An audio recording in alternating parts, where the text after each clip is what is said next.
Okay, whoa. We'll start the Cedar North St. Paul workshop. Jenny, if you take the roll. Councilmember Thorson? Here. Councilmember Peterson? Here. Councilmember Wong? Here. Councilmember Cole? Here. Mayor Furlong? Here, quorum is present. So tonight's meeting is, call it a council retreat. You can also call it a workshop. It's kind of a beginning of the year kind of focus of the 2021. Get some ideas from council members. In the past, what we've done is gone through each council member and give us ideas of what, what's things you want to see done through the year, concerns, anything that you want to see that brought in possibly to agendas for the year, that type of thing.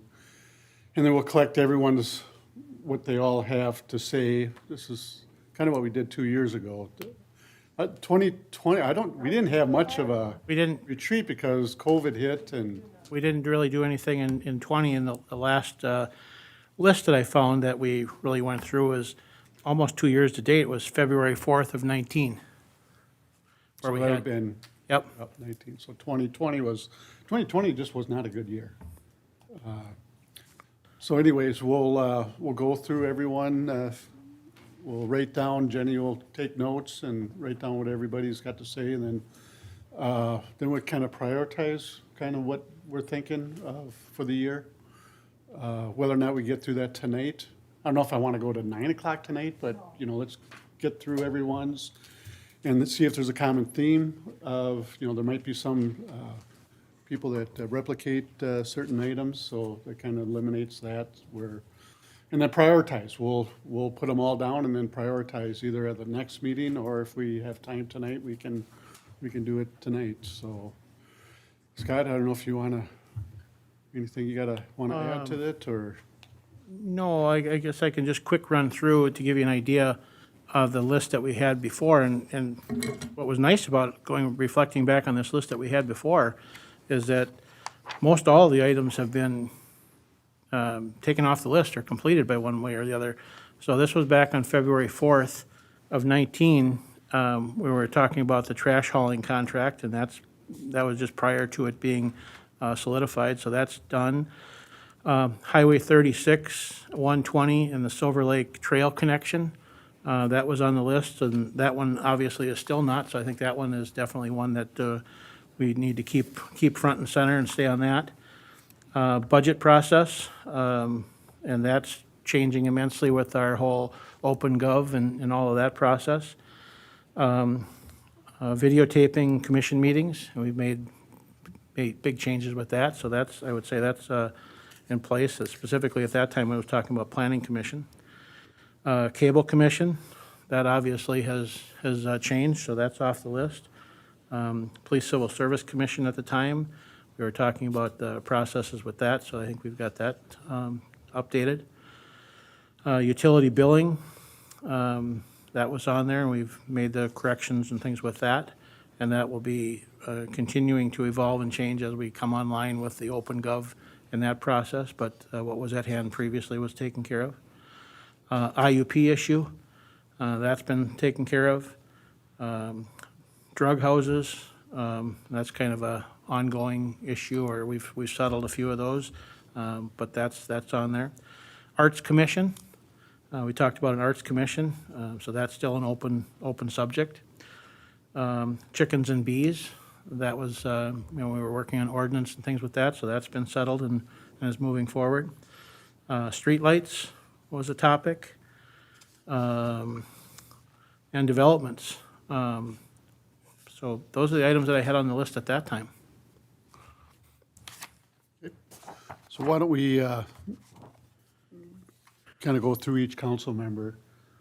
And I'll start with the seniors first, so I don't know if you're more senior. Why don't you go first, Candy, and Okay, I'm getting a lot of comments, are we gonna have a garage sale, city And I know we talked about recycling maybe, Scott, I think. Yeah, I guess what we were planning would be the citywide cleanup, doing a cleanup again citywide that we were planning on last year, and then that got stopped because of COVID, but we'd definitely like to get that back in place and do not only the cleanup, but do electronic collection and recycling, and do a shredding event, and do all those types of things. So yeah, we definitely want to get back into that. So I mean, it was like last year we were gonna do Mother's Day weekend, 6th and 9th, is that May 6th and 9th, Thursday through Sunday, it would be choice if you wanted to. But that date, whatever date you think, And we earlier the better, I wouldn't wanna go later. And we'd have to look, I don't remember what date, but we did set a date with tennis. That would be an annual reoccurrence, so that they booked it into their schedule. So it would be whatever the date that was, I don't remember what it was, but so yeah, we'll definitely look into that. Yeah, because there's been an interest in it, and I think it's a good. Yeah, I've been getting some calls and emails about having a citywide garage sale. We had it 2 years ago, it was quite successful. And the city would maintain a list, and then people could come in and fill out information when we were gonna have it. It would coincide even with cycling. Right. So that date isn't set. Yeah, we've got the date from previous years, but we can certainly look at, pre-planning for that and get things out, and hopefully with COVID and everything, our numbers stay down, and we're able to move ahead, just like with any of these events where we're gathering people. So, yes. I think your mic is dead. No, but I mean, you said. Because hello. Yeah, I think you got a dead mic. Well, Jason is listening, and he came up, and the mic was on, so that's, and I see the light on, Want to sit out here, maybe? A mic One of these issue. mics? Those mics are they're wireless mics, but I don't know where they are. Yeah. Technical Hers was difficulty. actually on when she was talking. She, The second time, yeah, oh, okay. okay. We're working through a technical issue with the microphones right now. Yeah, and like I said, I think, because that's normally where I sit at the council meetings, and it's always just been an issue with the microphone right there. Sometimes the chairman have it on. I'm gonna go turn that mic on in the booth, and then we should hear you better. I know last week at council, when I was on Zoom, couldn't hear you at all. Yeah, I think that's the issue, it's that mic. It's gone. And when I speak, my voice just kind of resonates more, and I think the other mics picked it up before. That's all I could figure. I think but the other I'm not an mics were expert. picking you up. Yeah, that's what I'm trying to say. Okay,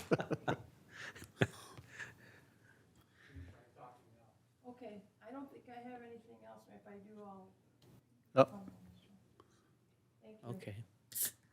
Scott?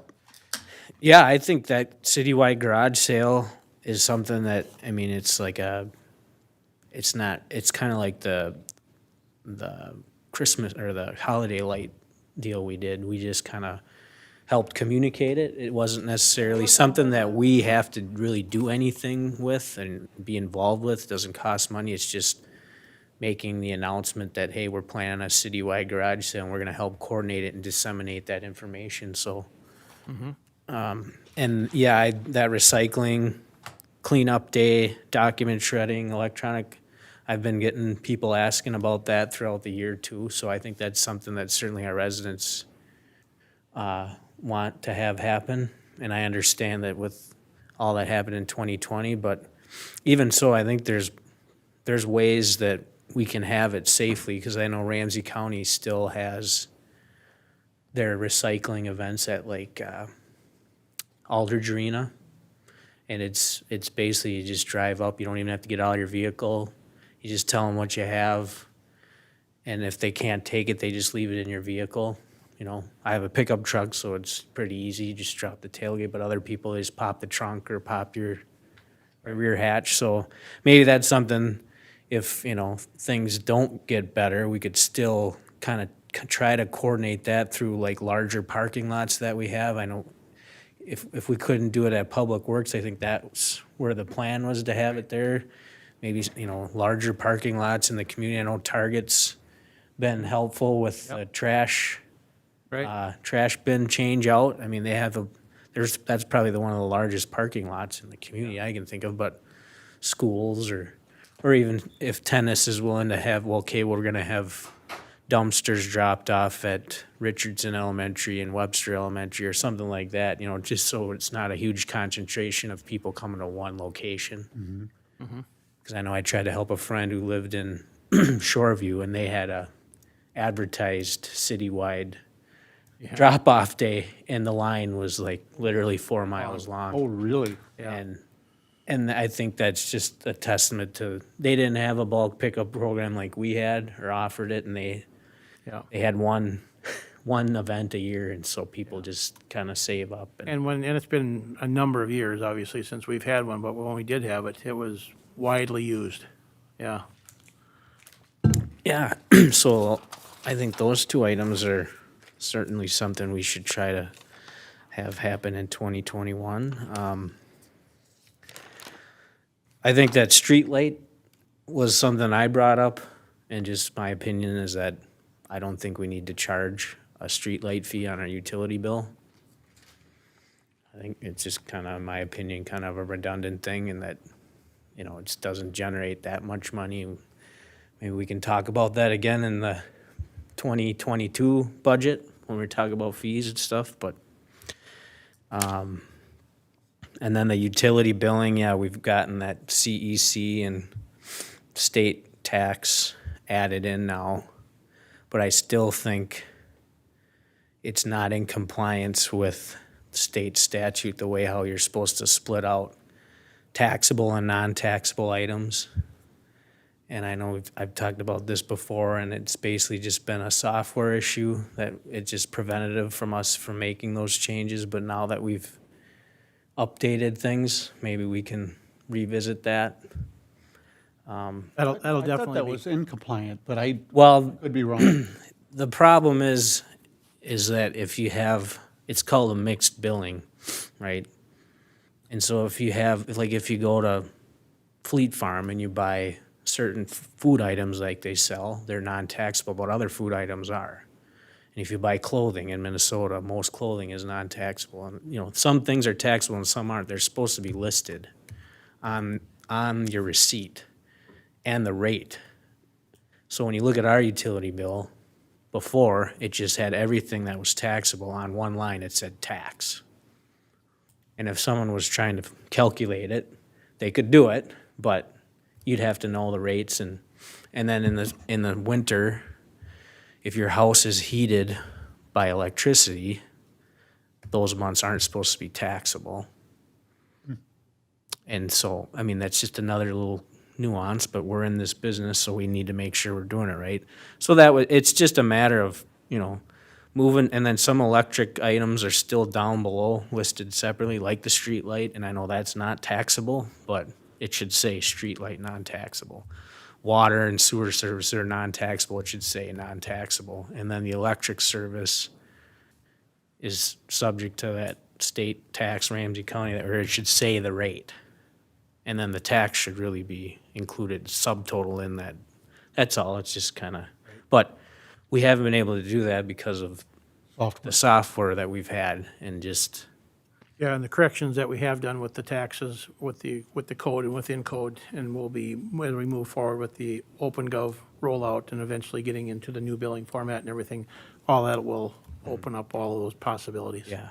And I think it'll be helpful too, because I know I've heard it quite a bit. I'm sure other council members can attest that, you know, people think that they pay exorbitantly higher rates, their utility bill, but they don't understand that our utility bill is consolidated with electricity, which typically most other people get from Xcel Energy or CenterPoint or wherever they live. We have our city sewer, our city water, surface water, trash, recycling. All that stuff is in one bill.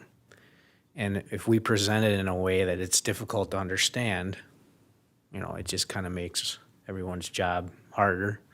But at least that way, if it's listed out separately and you can easily say, no, you're paying this, this is your electric rate, this is what you're paying, compare that to whoever you're comparing it to.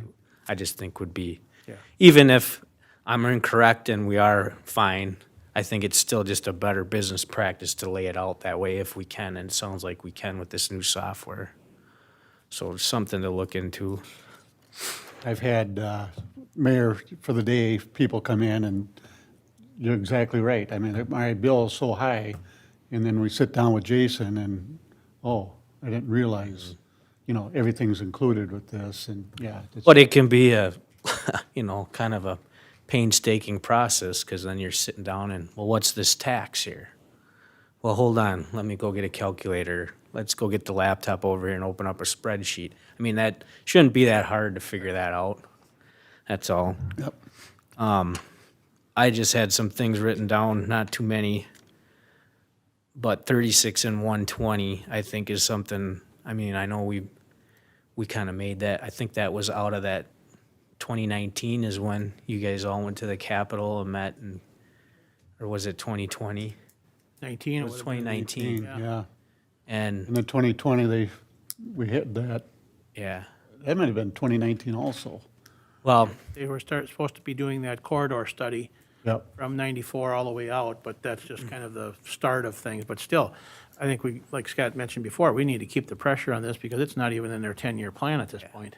and it won't be unless us and Oakdale and Ramsey County and Washington County are all constantly, you know, I because, think that was good that, when we had that meeting here, very good relationship and everybody, I think, on the same page with, all the cities, North St. Well, they're all on board. They're all on board for it. Washington County, Ramsey County, everybody from the engineering departments are all on board to do this. So we've got a good momentum and push there. It's just, to keep pushing this with so MinDOT. that's where we need to rely on Leon and Chuck to help, because they're, I mean, I don't understand how all these municipalities and the counties, we can all, the 120 and 36 is constantly one of the most dangerous intersections on MinDOT's list. There was a fatality there, 2016, was it? I think so. It was a pedestrian, but there's been some very serious auto accidents that I, back in my time on the fire department, responded to. But yet, it's not on their list. It's never on their list. And this has been discussed for decades about something. And, Robert Dew was here at our last meeting highlighting kind of how that Margaret and 36, we kind of dropped the ball there on that and didn't fight for having a full interchange because it just cut off another access point. And if that happens there, it's just going to make things difficult for redevelopment and just getting into town more difficult. And so if we can be proactive and really continue on with that, that's all, just to keep bringing that up. There was just another accident there yesterday, where a vehicle Yeah. broadsided up there. It's all the time. Yeah, and especially now with the bridge being open now, it's been 2 years, and the development that's going on over there in western Wisconsin, it's just gonna, I think, get worse. I know I just had on here HRA budget, and talking about that. I know we're gonna discuss that at HRA meetings. I just wanted to mention that.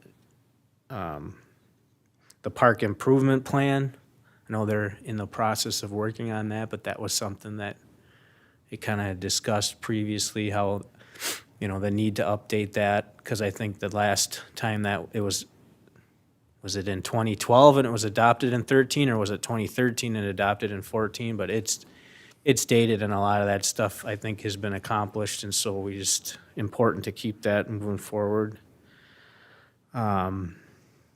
17th in Delaware. Just more, where are we at with that? That last project kind of fell apart, and I think we need to have a plan for that. And I know that there's interest from developers to do something similar.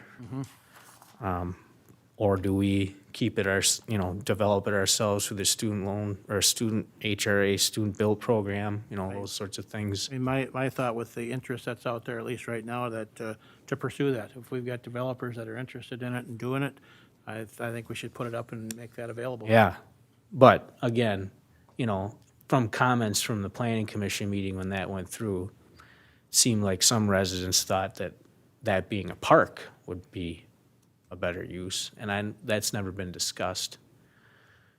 So maybe it's just having a larger overall council discussion on the use of that parcel and getting a plan together. And Yeah.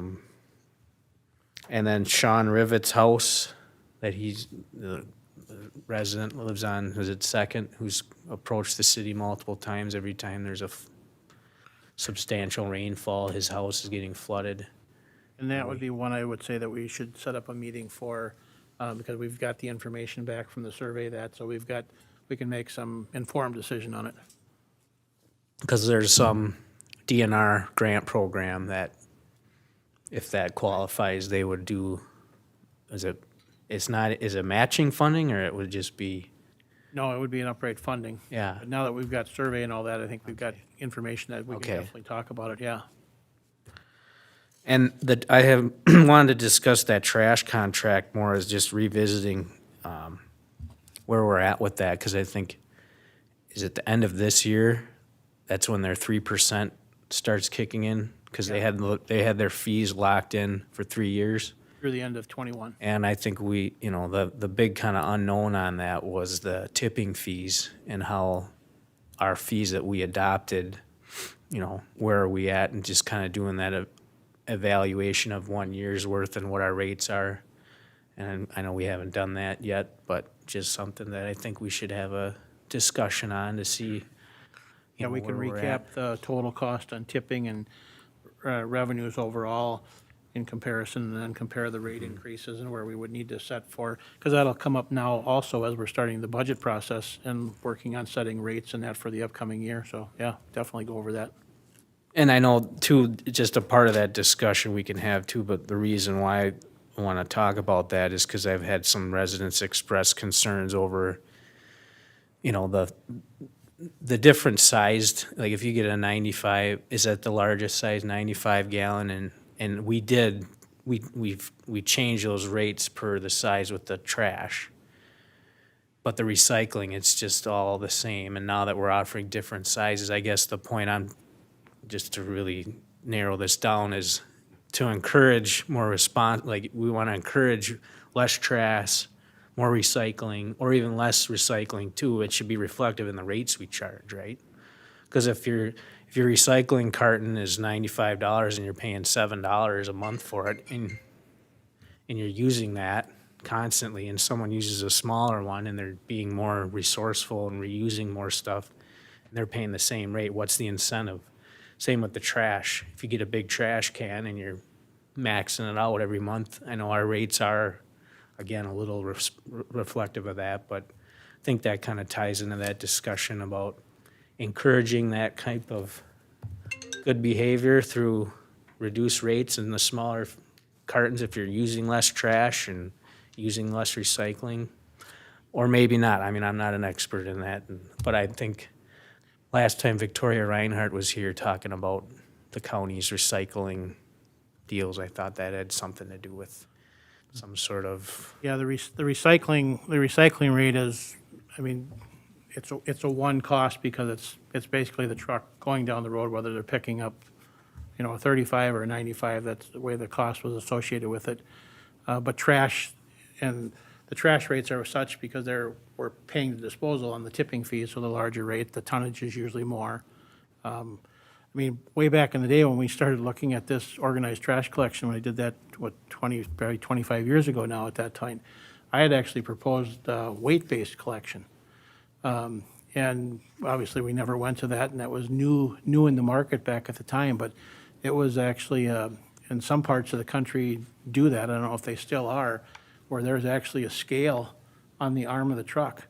You know, so it reads the barcode or whatever on the container, and it picks it up, and it says, you know, this is XYZ cart. It picks it up, it does a weighment, it dumps it, it brings it back down, takes a weighment empty, and sets it down. And it literally, you literally pay by weight. So now container size doesn't matter anymore. But Yeah, I guess that's kind of, I mean, that would be ideal because that would solve a lot of our guesswork with the rates that we charge overall with the tipping fees, because that's where that comes in. I mean, if someone fills a 95-gallon trash cart with concrete, right, everyone is paying for that, you know? And if you fill it full of paper or cardboard or bubble wrap, it's just, it's not equal. So I don't know if that's something tennis is looking into or whatnot, but that would be, I think, ideal, but. yeah. Do you know how the overall satisfaction is of them? 'Cause I know that, you know, when we did switch over, it was a big deal that, you know, switching over, it'd be nice to have a, Yeah, we can have that, but I think it's exceptionally high. I mean, I can just think about some of the things where we had a neighborhood actually do a gift event for one of the drivers. And, I mean, that was the first time we ever ran into anything like that. So I think the interaction with the drivers, you know, kids and things in the neighborhood and all of that has been very high. So from what I can see, the satisfaction has been outstanding with them. And their customer service that we received and helpfulness with them is off the chart, in my opinion. Yeah, and I think, I don't know, we'll just move, I don't want to take up a bunch of Yeah, time but no, talking we'll about that, definitely- especially if we're going to have like a workshop before we can talk about other mark stuff it like down as a that. workshop. Yeah, I think there's a lot to talk about there, so. But I've personally been happy with them, but I've also had no problems with Allied. Is that what they were called when they left? Forget, they've changed names 3 or 4 times, but just the fact that we never really opened it up for bid to get competitive pricing, I think, is the result of the switch. But, yeah, that's all I had. I think I'll go over mine before I, maybe, no, let's go ahead. Tim, why don't you go ahead? Oh, me? Yeah. You're next. So claiming newbie, I'm kind of all over the board. I just put a list of things together that I wanted to talk about, as well as areas that I had a question that I just need clarification on, and through that clarification, it may lead towards, you know, other topics or other ideas as well. But top of list, Scott, I'm on board with you, 36 and 120. What is the status? What's going on? I know that we've had conversation with the state, the county, the cities, ongoing for in excess of 3 years now. And I know that it keeps getting put on the list, and then there's not enough backers behind it per se, in St. Paul to get it carried over. But it's, I think it's imperative to the city and where we're gonna be to get something done and make sure that we get it done right. So that was on my list. I think, Tim, just to interject too, that I think that also, just because of the sheer project size of that it's probably also a push that we need to do on the federal side. Because they're talking about, you know, $40 to $50 million project for that. So it's a significant funding. So I think we, not only internally here, but we need to even work on some of the outside help from some of our other Congress people. And I think when they did that 36 study back in 2013, they had open houses here. I think at the time their estimate was around 20 million, I want to say. So it just shows you, Yeah, the it last, hasn't even been 10 years, and it's almost doubled in Well, what's funny is that at that last meeting, all of a sudden they added the huge corridor. yes, Now it's not just 120, now it's from 694 to 94, you know. I think that's what they yeah. added to it, that, to me, they shouldn't do that. Take care of 120. You know, you can always have those additions Right. later, and that's where Leon and Chuck, I keep telling them, you know, Yep. take care of this first. Well, You yeah, know, and and the you other, can always add on to that, you know, because if you do this total bill, that's never gonna get done. and then the other thing that factors into it is there's always been the talk about turn back. You know, does 120 get turned back to a county? And is it Ramsey County? Is it Washington County? Because it's a county line. So there's lots of functions in there that need to get worked out, but yeah, go ahead. Go ahead. Jim. Another one I had on my list was some sort of, as we continue with our redevelopment of downtown, arts commission, or what are we gonna do to help, from a cultural standpoint to downtown? Do we incorporate some, have contests at the high school, have contests at the county level, have them, for, whatever type it be, and provide a venue to display some type of art downtown. I've been to several small communities that do that, and it's kind of cool. It's cultural. It's neat. It's something different. Suzanne from Love was really interested in doing a mural on her building. She's been looking at grants. This should be a good one. I had bulk pickup or citywide cleanup, or this kind of a lot of this ties back to our old contract that we had before Tenet came on board, where if you had something, you just called them and hauled it to the curb and it disappeared. I'm seeing a lot of things build up in people's driveways and front yards, and stuff getting just dumped and left. I think that it's incumbent upon us to figure out, not just once a year, but a couple times a year, provide an opportunity to help maintain and keep our city clean. I know that other cities have run coupons for a dump. Here's one free dump at a coupon for one pickup load full of something. Again, just encouraging people to not allow it to accumulate and to keep it moving forward. Fall Roundup, Crazy Days. We had a great thing going several years back. It's kind of gone down. It's kind of settled on the parade, but we used to get local businesses, and the bars were included in town, and they built things up for a weekend event. And there were lots of people a lot of local people that would come in. The car show brings a lot of people in as well, but it brings them in from all over. That Crazy Day weekend, seemed, in my opinion, to concentrate more community, just by, the people that I would run into and I would be out. So I would love to see us do something to resurrect, even if it's a, Thursday night, Friday night, and it's not Friday, Saturday, or, but the venues would bring in bars or bring in bands and set up tents, and, the retailers would pull stuff out onto the streets. I think that was a great community event.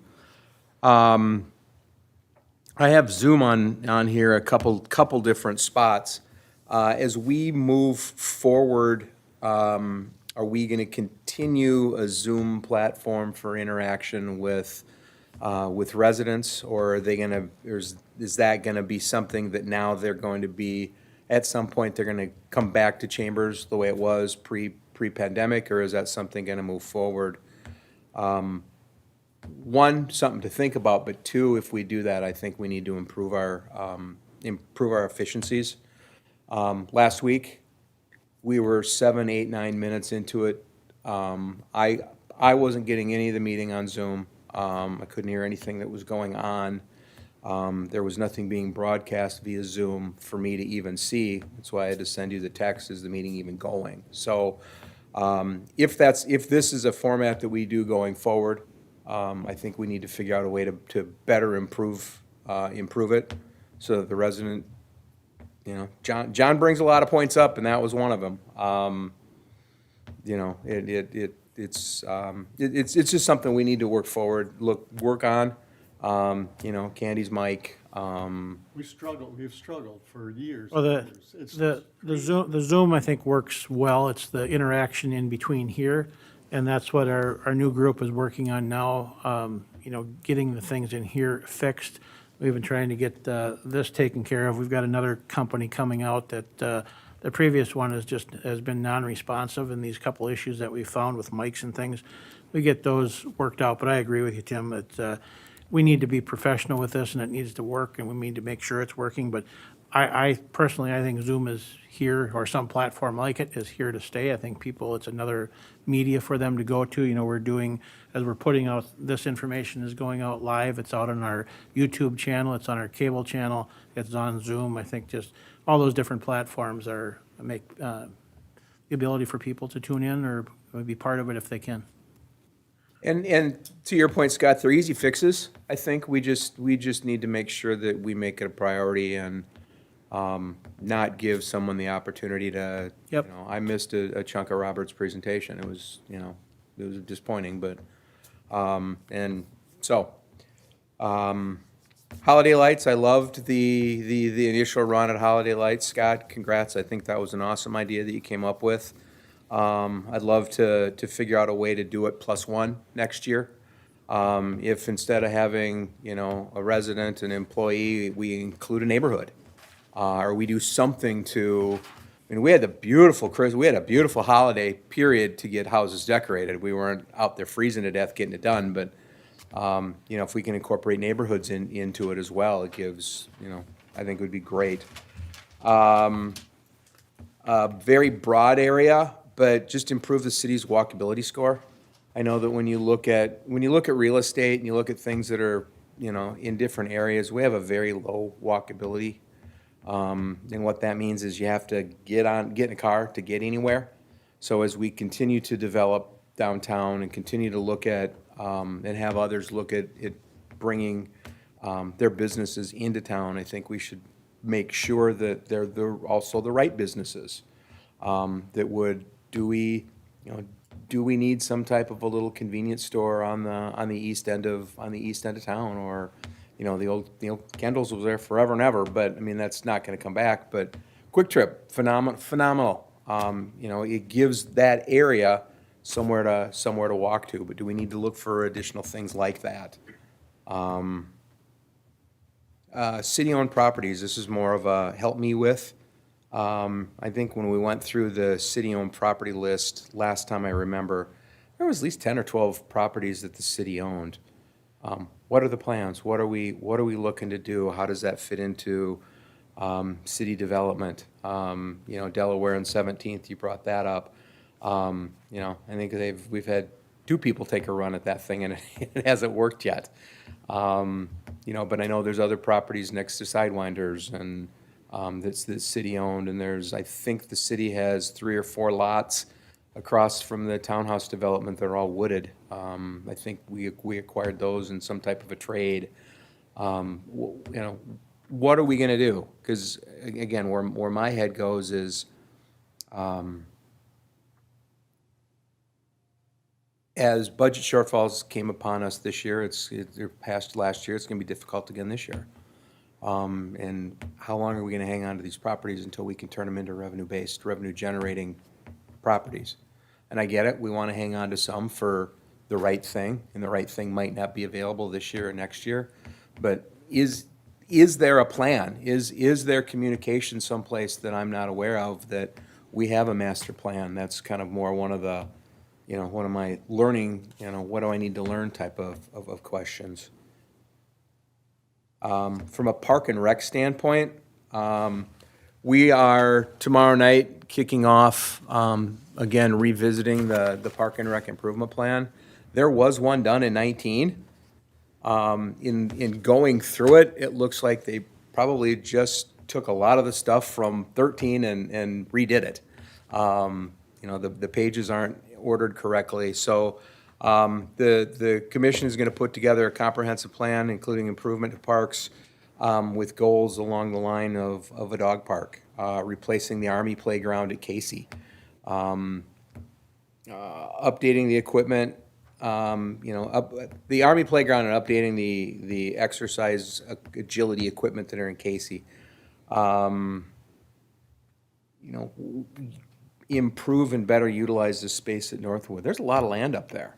It's just not ADA compliant, and there's a lot of things that need to be done. But as the development seems to, is growing south of 36, so be the need to improve parks and make sure that we've got everything that the new residents need as they come in. So definitely taking a look at south of 36, doing something with the parks there. What are we gonna do with the tennis courts at Margaret and 11th, down by the high school and the batting cages? They're not getting any better, and they're not getting used. Getting any better. So, what do we do with that? So those types of questions. Parking downtown.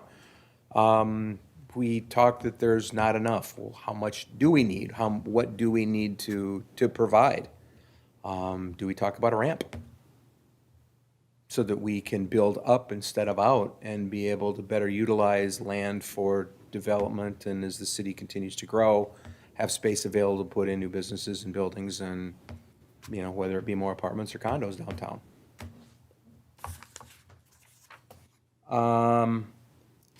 Lot of questions I've heard from residents around code enforcements or ordinance violations. What do we do? How does it work? We have a parking ban right now. There's a whole lot of cars in people's front yards. Is that permitted? During the summer, there's a lot of commercial vehicles and semis that are parking in streets because that's where they live. I know that you can't park you can't park one of those over X number of hours. You never hear the compliments from everybody that's happy.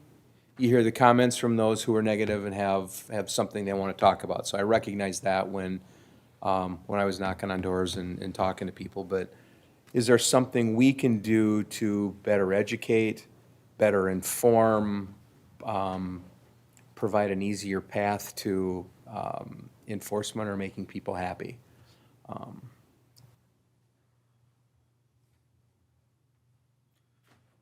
We've always talked about the education piece. That's kind of, the goal is to educate people, not to fine them for everything that they. Agreed. But it's the people I talked to didn't feel they had a voice that was being listened to. Not knowing the history, I have absolutely no idea. So, I talked a little bit about the city comprehensive plan. What is our development plan? What are we looking to do?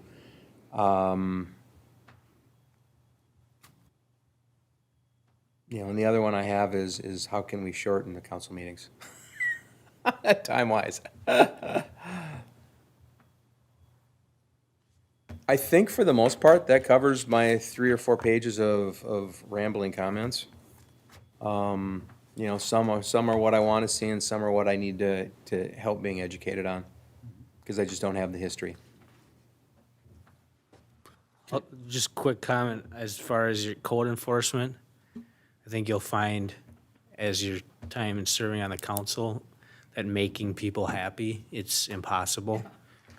And that might be part of the reason why some people, they have a perception, they think there should be a law or a rule, that one doesn't exist, they don't agree, and there's no compromise, there's just sometimes people just, you can't make, and we're not in a position where we can't make everyone happy, because in those cases, okay, we're not gonna allow this. Well, now it creates issues across town, and now those people are upset. So it's just, but when I remember my first time on the council, when I first started, there's kind of like, I won't say bombarded, but a lot of these people that kept bringing issues up as a new council member, and then you get into it, you talk to code enforcement, and you find out, so your problem is you just don't like the fact that they have 4 cars parked in their driveway, and they're proposing an ordinance that says you're not allowed to park a vehicle in your driveway. I mean, that's not something I would support, and you say that to them, and then they get upset, and, they don't listen. It's like, well, I mean, and the meetings are always open to the public, and so you hear that stuff, and that's our job to listen, but it's not always our job to just agree with them and propose changes, but.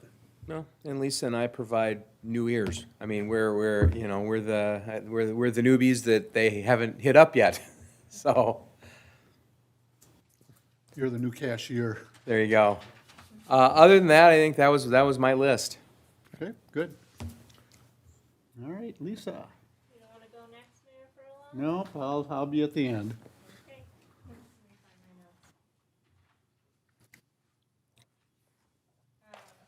my notes. Kind of along the same lines of, you know, as Tim is that there's a lot of learning I'm still doing, and then a lot of things that I'm basing my ideas off of are within the comprehensive plan.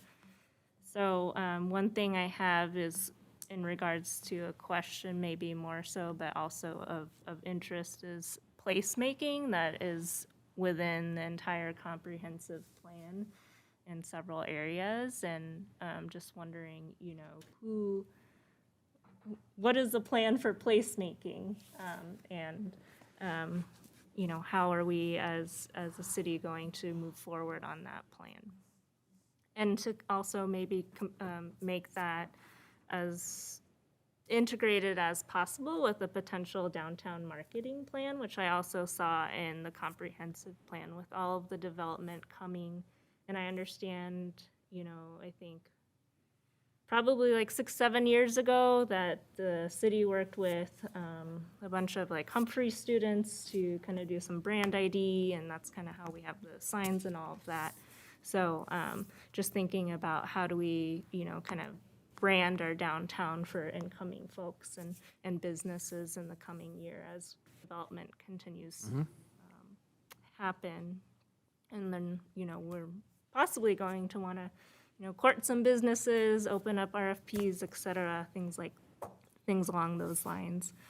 Did you call it placemaking? Placemaking, so it's kind of a process, and I believe WSB has done this with like Minnetonka and other communities and municipalities. And basically, it's a community engagement process in which the community looks at the cultural and the social and the things that they kind of want and see themselves in, and how is that reflected. So Tim talked about an arts and culture commission. You know, is that a place where we'll see some of that, you know, self-reflection of, you know, what do we want in a community? You know, the car show obviously is a huge asset. Do people want to see something based around that? Does our art reflect that? Does it reflect our history? So it's just a process in which, you know, community has an opportunity to have that say in what downtown might become. We had discussed body-worn cameras. Certainly, I think Elaine Barton had shared a pretty detailed, you know, thoughts and reflection on that. So I would like to see that. And, you know, with the increase in mental health calls and looking at, you know, what does a mental health partnership and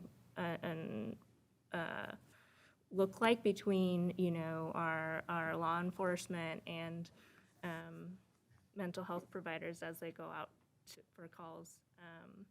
We see a lot of other municipalities starting to take that on as a potential model, and you know, really save it. And I'll say, you know, I've been on the other side of that, and it wasn't pleasant. I'll say that. And so I think, you know, having that mental health provider there in certain scenarios can be really transformative for people involved in that situation. One thing is transportation. Definitely looking at that walkability score, but also exploring the idea of complete streets, which is, you know, how do we encompass alternative transportation? We have, you know, increasing bus lines to, you know, the downtown area, or is that, you know, closer stops? And how do we integrate those sidewalks and bus routes and cars and bike lanes? You know, how do we make it a complete street so it's conducive to every type of transportation? Sounds like our living street plan. Right. Does anyone know if Metro or Metro Transit has ridership data available to the public? We do. Do they? Yep. Okay. Yeah. Yeah, and that was one of the reasons why we lost the bus stop down on First and Seventh, was because they said the ridership wasn't high enough to warrant having a stop, or having a shelter there, I should say. So they just take it away? They took it away. They didn't let us know, they just took it. Oh, wow. They stole it. There one day and gone the next. And when it was gone, I called up, I said, what happened, why? Well, the ridership didn't warrant a covered shelter. They just needed it some other place and. Well, that's what I don't get.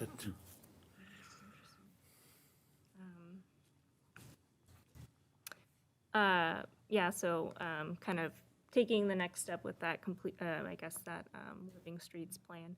And then thinking about how we kind of do some of our celebrations downtown. Obviously, the car show is a really prime example.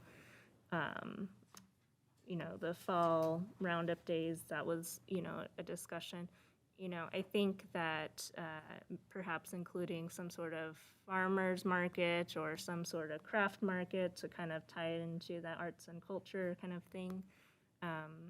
So I think there's opportunity there, and looking at how our streets, thinking this past 2020 with the pandemic, how more people were getting outside. I think there's room for us to really think about opening the streets as part of more pedestrian and livable space. There's something called parklets that can, traditionally it's been done in larger municipalities or cities, but it uses up a parking spot.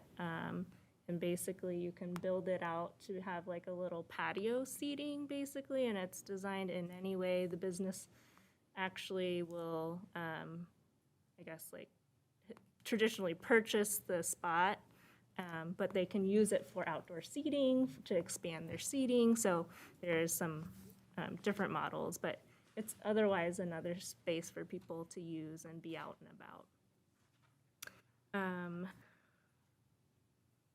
And then there was some discussion about shredding services. I totally agree with, you know, doing a citywide, you know, garage sale and all that. I think that's really important. And I just ran into a neighbor today, and they were talking about how they're volunteering with an organization where, you know, they are collecting different like furniture and like dressers and different things like that for people who are moving into permanent housing from homelessness. So maybe connecting back to a nonprofit organization that may take any, you know, additional things that might not get sold or whatever tennis doesn't want to pick up. So circling back with some of our community, you know, resources there.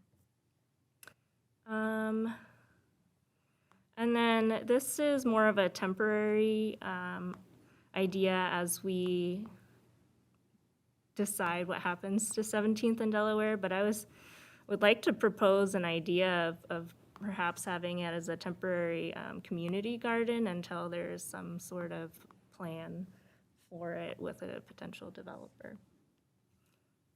And that's something that's been, you know, highly valued and sought after in this area, and so I think in the meantime we could do that as a possibility.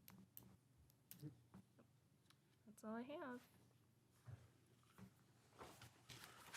Good. All right. Yeah.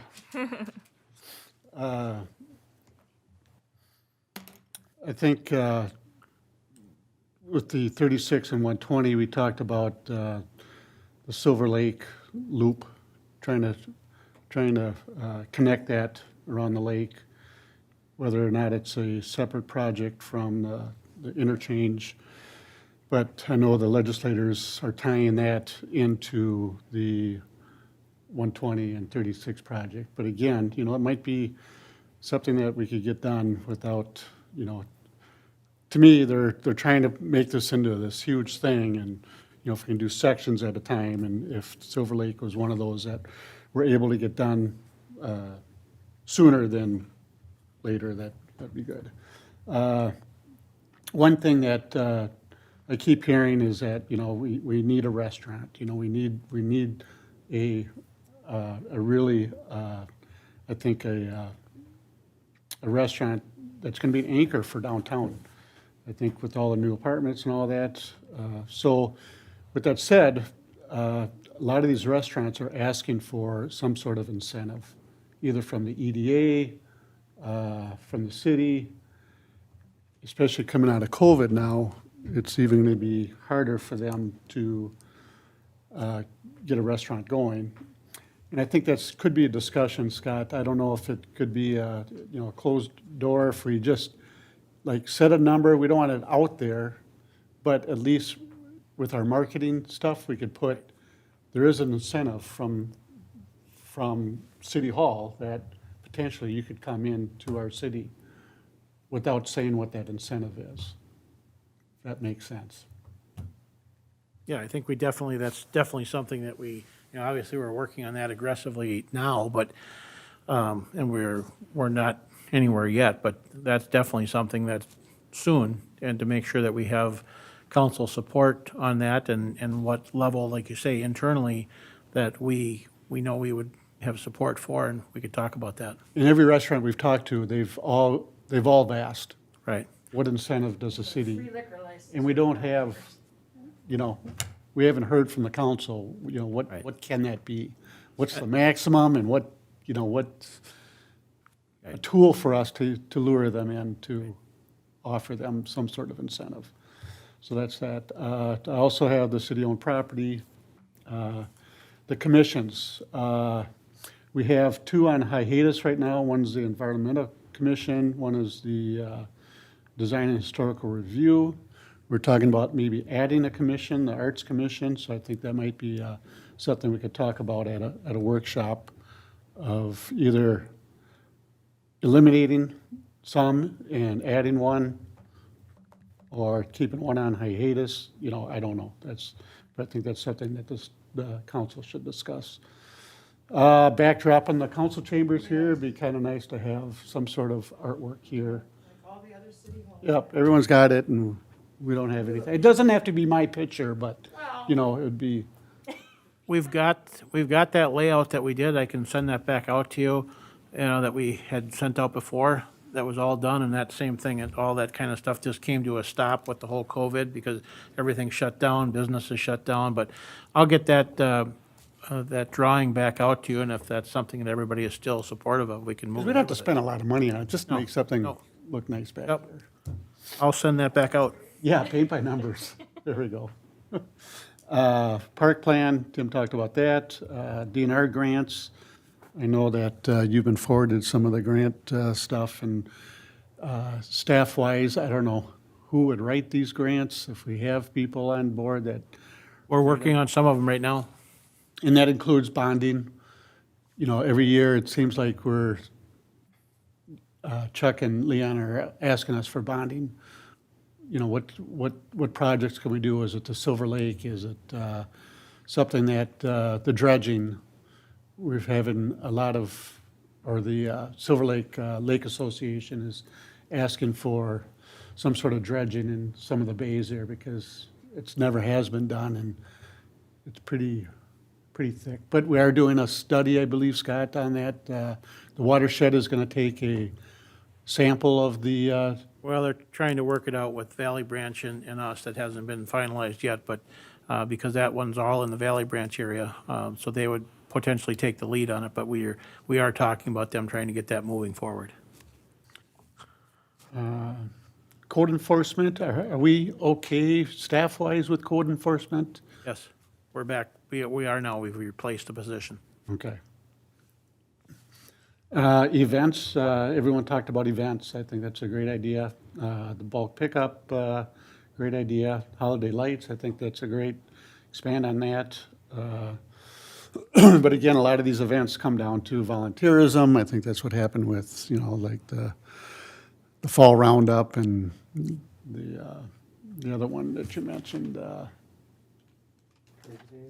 Yeah, Crazy Days, and, you know, all these organizations, they're finding out the the Lions Club, the Rotary Club, the Business Association, you know, that's just, those are the organizations that in the past would pretty much help with these events, and it'll be interesting to see how we come out of this COVID, and it might, you know, it might help these organizations. You know, people want to get involved again, get involved, and I think that's what it's going to take, is not just the city, but these other organizations to help with these events. Budget committee, I thought, Candy, that was a great idea. I think we could put together some sort of a budget committee, residents, and just kind of help us, not only help us, but help them get through the budget cycle and help them understand how it's done. And so I think that would be good. The sidewalk seating, Scott, you brought it at the Business Association. I think that as we move forward into the downtown, and we do have bars and restaurants down there who are going to be offering food, I think outside seating is kind of a nice touch. As Lisa mentioned, it's kind of your arts downtown. I have seen, like you mentioned, they almost make like portable bars and parking spots, and they decorate them, and they're enclosed, so you go into it. I have seen that, and it's pretty neat. And I think having the sidewalk seatings is helping the bars too. I think offering some sort of assistance with the design. You know, we should probably look at the design the design of the downtown again. That should probably be a workshop, because you mentioned about taking out some stuff. So I think as a council, we should understand what's being taken out and then what we can put back in. Yep. Yeah, because what was in there before was, you know, if you think back to the benches that were in the downtown previously, there were permanent concrete benches that were wood seating and things on. So the proposal with looking at this outdoor seating, to look at that landscape plan, to remove that out of the sidewalk areas and just have it open for tables and chairs. And those are permanent, aren't they? What's that? Those cement, Oh, yeah, they're there for. those are permanent. And to me, you put something permanent, it's going to be dated in 5 They're years. there for, that's why, yeah, definitely. And the bars and restaurants were very appreciative of bringing the tables and picnic tables out, and it changed the whole atmosphere. You know, we got rid of the cable commission. What does it look like now? What are we, I guess, get a handle on how much revenue is coming in now, and how are we going to spend that money updating all this good, like, we could buy her a microphone for pretty cheap, I would think. Mr. Mike, I got a Mr. Mike. But just looking at, you know, what does it look like now, being out of the cable commission? Okay? Downtown noise ordinance. That's something that we talked about in the past also, that we may need to have it earlier, where That's a there's, list of, I've got some of those items on the list to go through too, and that's exactly one of them. With the improvements that are going on downtown, to have a specific noise ordinance, or working ordinance, if you will, in the downtown area. Because with the maintenance and the things go on with street cleaning or sidewalk cleaning or whatever it might be, I mean, crews they just have to be down there before 7 o'clock in the morning, and so those types of things are definitely something we need to talk about.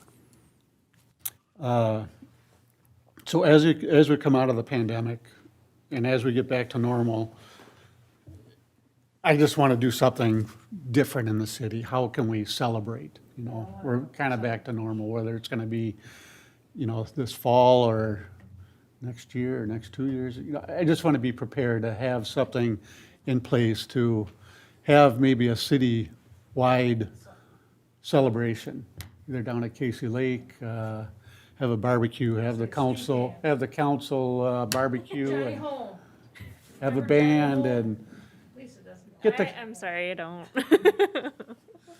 and then we have all these things that have happened during COVID that we haven't been able to celebrate, and I want to make sure that we recognize M&I Homes, that we recognize the building of the downtown, and there's some businesses that have come into town since COVID, you know, just to keep the momentum going, that we're doing good, positive things. And that's getting out in social media, that's getting out in the St. Paul paper, you know.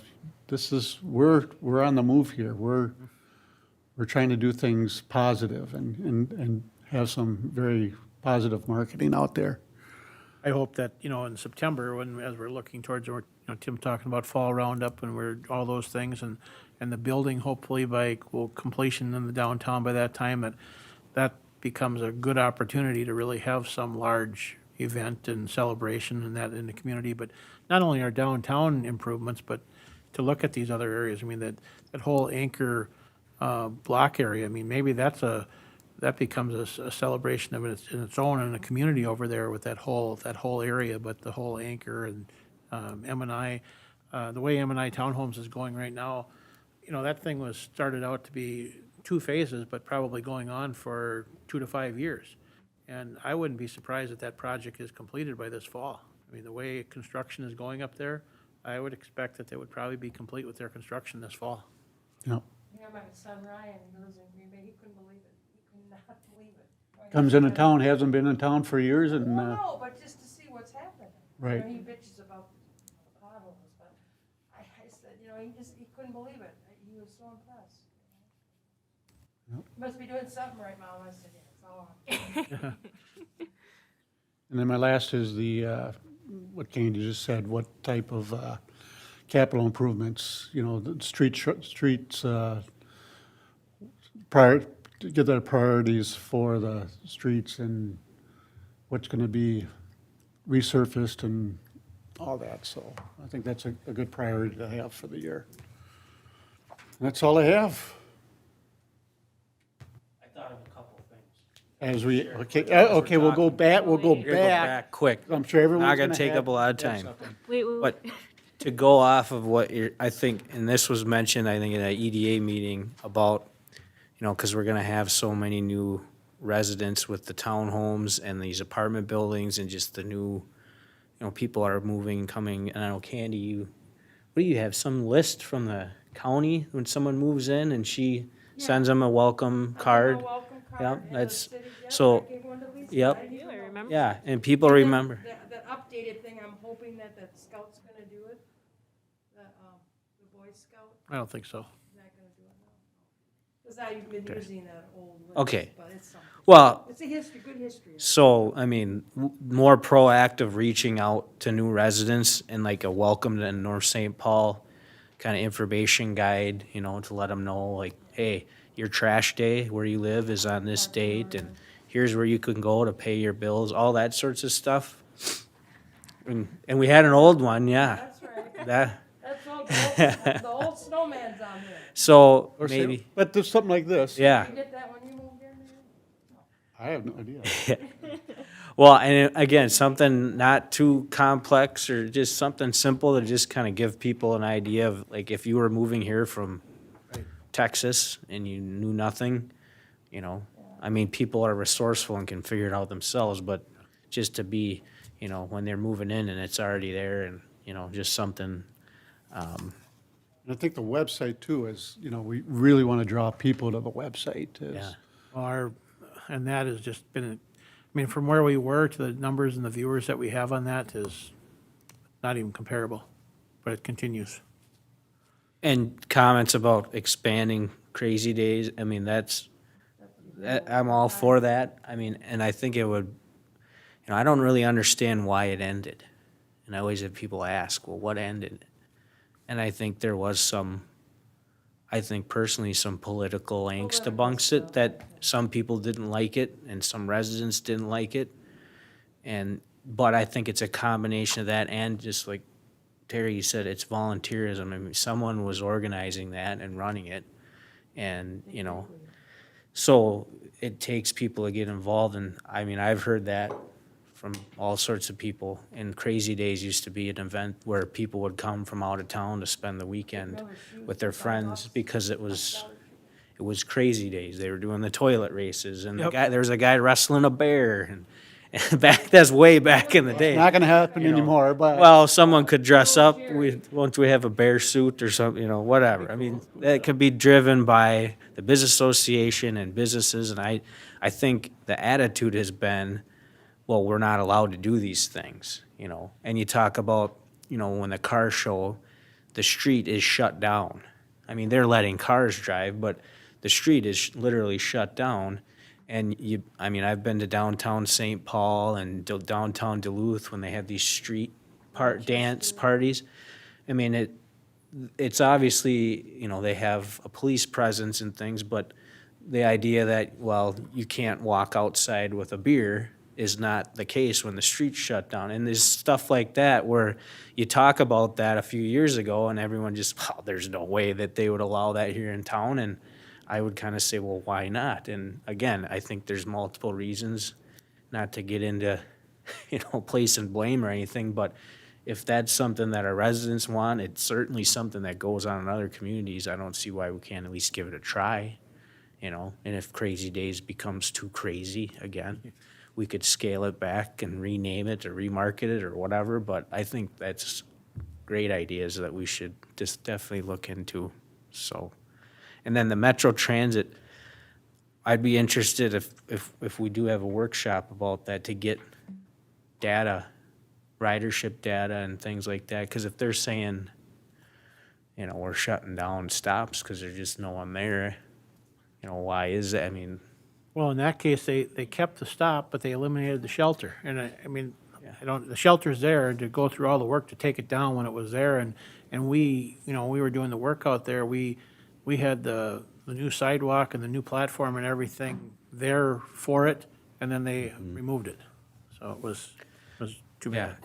And then I had maintenance overlay that I forgot to talk about, but we're gonna have a workshop on Yep. that anyway. But I think there's obviously that in between with projects that we can't just do nothing. And a lot of these streets are in pretty bad shape that we have to do something, and I think that we can knock out a huge chunk of that, not do it all at once. Maybe we can do it all at once, I don't know. It's all dependent on cost and resources available from contractors to do it, but. Councilmember Peterson, you have anything to add? No, I like all these ideas. I'd be thrilled to get Crazy Days all around with that. 'Cause that's all, when I went out there, not first time and the second time, they said, that was kind of the community, that's what they remember. The car show, that's a different group, and it's a wonderful thing, because from people from outside. I never campaigned on Friday nights because there was never anybody local, and that was good to have other people there. Yeah, I think we've got a lot on our plate, but I think there's some stuff that's doable.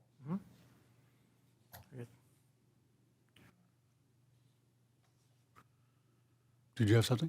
I got a couple when you're ready. Let's go through the council real quick here. Tim? Or Councilmember Cole, sorry. I only had a couple additions. One of them was bike racks or something downtown. I'm sorry, what? Was that a cheer that I saw? My bike is right there. I see it. I got a necessity. Don't we have bike racks downtown? We have bike racks. They were all taken out when the sidewalk work was done, so part of the streetscape, that stuff will be able to go back in. They were the round hooped with the North St. Paul logo in them and everything. Okay. Unfortunately, the sad part about it, I don't know a lot of people knew that they were actually bike racks. Yeah, they don't look like. It's the new design. Right. They all got the old bikes. Yes. You have to put a sign that says bike rack Rack. ahead and then a sign on the bike rack that says bike rack. But, again, another huge asset that we have is Gateway Trail. And it's getting people off the bike trail down into the city or over to Target or, making sure that that they're aware of bike racks and having a little bike corral or someplace for them to put them so they can come in and walk the town. So, and the only one that came back on me is, so if they took the bus shelter away, can we build our own?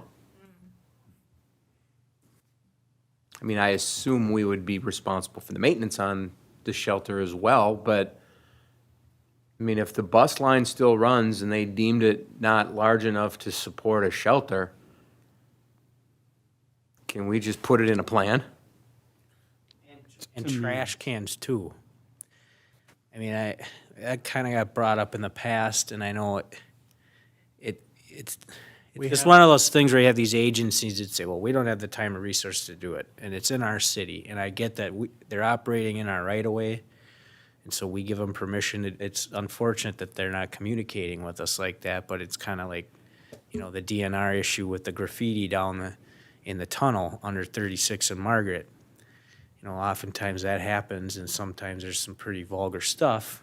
And the protocol was to contact the DNR because they have the jurisdiction. Meanwhile, it sits, and it sits, and it sits, and we have the guys that can get down there and do it immediately. Right. But I know that's been figured out, but just, Are you talking trash cans at the bus stops? Yeah, so trash cans at the bus stops, I mean, because that's something I see all the time, and especially, down on 17th with the shopping carts that get taken away. But if it's going to happen, at least maybe there's something we can say, well, look, we're gonna install a little cart corral here, and maybe we can work with because versus them just being scattered over, and with the trash cans themselves, I mean, there's garbage all over. And if there's a trash can, I would hope they would use it, but, then it becomes, well, then it's more work for our public works to add that onto to the route, but I don't think, It's been picking up, but she still picks up maybe. yeah. But I mean, that's something where I think if they're not willing to do it, it's something we should look into, because the alternative is the trash is just on the ground and blowing around and. Right. And one nice thing we'll have is, we come online with the downtown, this summer, we'll have new trash and recycling receptacles for the downtown and Margaret and Seventh area, so that'll be nice. Those will come on, but definitely these other areas, because as you mentioned, if there's not a trash can there and the stuff is on the ground, then we're either getting calls about it and having to pick it up, and if it's just much more maintenance-wise, if we can put those cans out there, if we can't work with those groups to do it themselves. Councilmember Wong? I know we had discussed potentially that there is maybe some commissions that are coming and going, and what that might look like. I would like to throw on the table just for us to have a conversation about, and that can look in a lot of different ways, but health as part of the way we assess policies too. If you look at the city of Bloomington and the city of Richfield, they're working through something called Health in All Policies, so just something I wanted to throw on the table for a further discussion. And then, the events sound fantastic. I do have a concern with the name Crazy Days. I think that might be a little off-putting for some folks. It's crazy. But other than that, I don't think I have anything else to add, but I would second bike racks in the downtown and just around at the parks, or, more. But that's, Okay, city manager. Snow and ice policy is one I think that we want to talk about and bring forward. We've been talking about that lately. But just again, with all the changes of development and properties and things to, I think as you look back in time, policies were, let's say a trigger for plowing snow was usually a 2-inch snowfall. Well, we've been lightening up on that to now obviously plowing on an inch snowfall or an inch and a half of snowfall.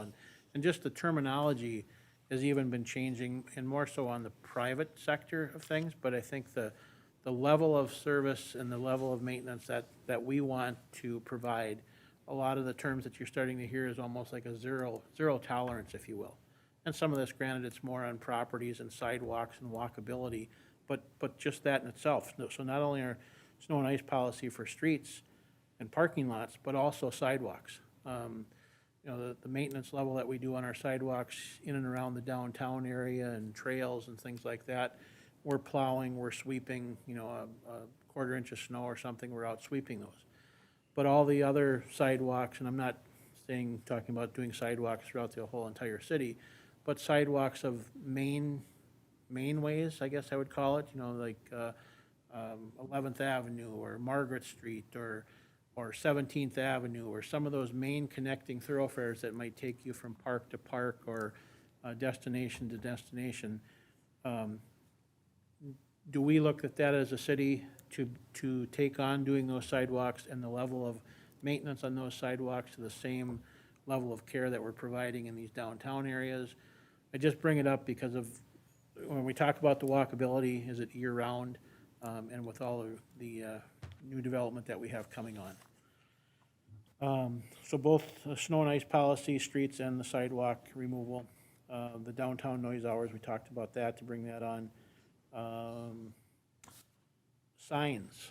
And when I talk about signs, it's more of the yard signs that we see used around a lot. And the reason I bring it up is, you know, we have a lot of great pride. Look at the signs that came about with the support of the police department and things like that, you know, last year. And I know there's a sign that's being created now for, a North St. Paul proud, you know, snowman sign that you can put in your yard. But I just bring that up because we have the sign ordinance, and some people don't like to see these signs, you know, all over in street corners or front yards and all these different areas. And our sign ordinance talks about, you know, not being in the right of way and all that. So, I mean, I love the community pride and everything behind that, and I just want to make sure that as people are putting all their efforts in to support all that, that we don't get caught in our own ordinances and things, and what do we want to do with that?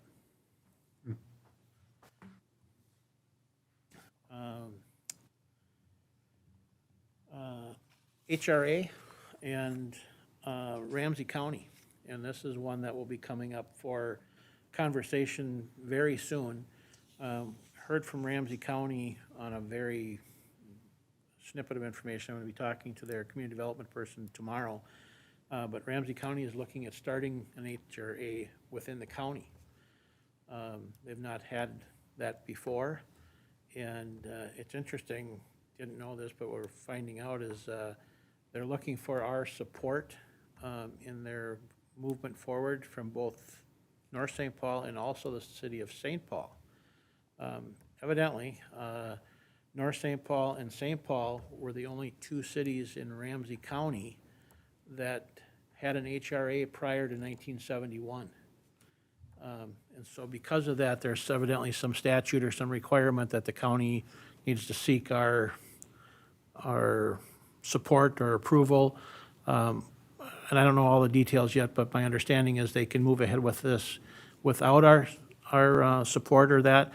But if we do support it, the dollars that are generated by the county's HRA and taxing authority would be available back to North St. Paul. So much more to find out about that, but that's something that they're looking for action for us, sounds like in the very near future, as they're proposing to put that in place. And for the most part, this is all going to be used for affordable housing components within the county in supporting that as we move forward. So that's a new initiative, and we'll have information gather on that and bring back to you soon. I think the other ones I have on here just as more of a, maybe a feedback, but if there's any information. One of the other efforts I want to really start on now is the bid process in a multitude of areas.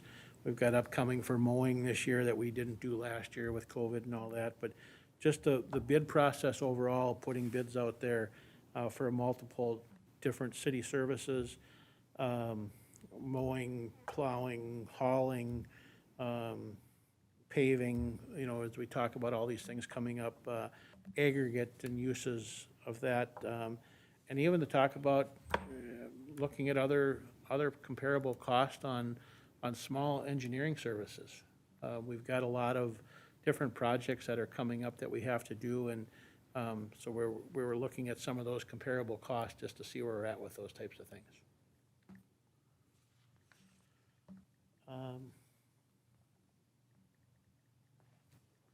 And then the other one I think we'll be talking about is the Seventh Avenue property purchase that we just dealt with the other day.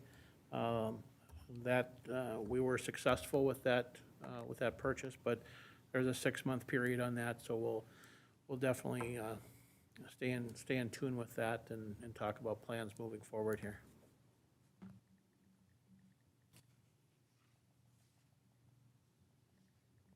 I think the downtown landscape plan will probably be something also that, as the mayor mentioned, something very soon that we need to look at that so we can finalize we'll get with WSB, who has the plans with that, and have them come to a workshop where we can spend an evening on a workshop looking at that plan in detail and coming up with a consensus on making a plan finale with that. I think that's all. Everybody else touched on all the items. A lot of great subjects. Looking forward to it. So you've got everything that we've talked about and each council member, and there's a lot of duplicates. So I think moving forward, we'll put the list together of all the things that were talked about tonight. And then we should schedule a meeting fairly soon here and then prioritize how we feel, council feels we want to move forward with all these projects or things. So that sounds good. Either we could do it at a workshop or another meeting, kind of a retreat meeting. And I think, just a topic for discussion here, so Soren, we were gonna have the city attorney here this evening, but obviously he was double scheduled. So what we were looking at that is to schedule one of our near upcoming workshop meeting for him to do his, going over of some of the different subjects that he wanted to talk about. So we'll schedule that at an upcoming workshop to get that done also. And that's probably our next workshop? Or- Probably, yes. So how does the council feel in regards to either a workshop or have another kind of a retreat type thing? I mean, we've had so many of those off Wednesday or Tuesday meetings that it doesn't bother me, whatever we do. And the only issue I would say, and I'm fine with doing them, the only issue I'd say, if we do want Soren at any of these, he's booked completely to us on those Tuesday nights, but if we start getting off of that, his availability, and not that he has to be there for all of them, but just so you know that his availability becomes difficult on those off nights. Well, I think this list, we don't need Soren. No, but I just throw that out for other meetings. Yep. No, we didn't, I should have that, was supposed to have it by Friday, and I haven't received it yet.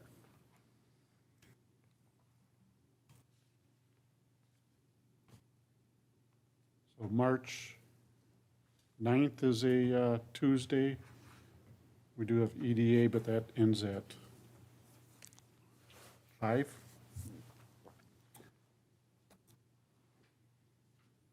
March 23rd also. But I'd like to do it sooner than later. I mean, I don't want to push it too far. And this is for Soren to come. Nope, this is for us to go over this list. Prioritize. Either one works for me. Okay, I'll see if I'm not busy. I'll zoom in. On which one? The 9th is fine. Either one. 9th works? Either works. Does the 9th work, Scott?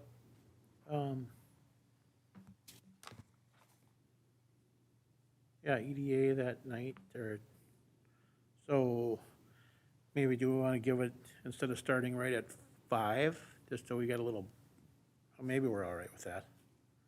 5:30? Yeah, maybe 5:30 to give a little buffer in between it, just in case. Oh. So Yeah. we're not eating raisins again. Thank you, Mayor. Did you bring these? I did. You. Yeah, 5:30, March 9th works. Well, in the spirit of Tim Cole's request that we shorten council meetings, I make a motion that this meeting, unless there's something else anyone wanted to talk about, I make a motion, we adjourn. We'll do March 9th at 5:30. 9:30? 5:30. What? 5:30 to 9:30? 5:30 to 9:30. Shut up. I'm down on the beach. Okay? And then we have a motion to adjourn. I'll second it. Motion by Councilmember Thorson, second by Councilmember Peterson. All those in favor signify by saying aye. Aye. Opposed? Aye. I'm going to a bonfire. Going to what? The Hannigans are going to a bonfire over on Skillman tonight. Really? Stay warm. Only clean wood, don't be burning grass, leaves. This is good. Yep, so you got peanuts,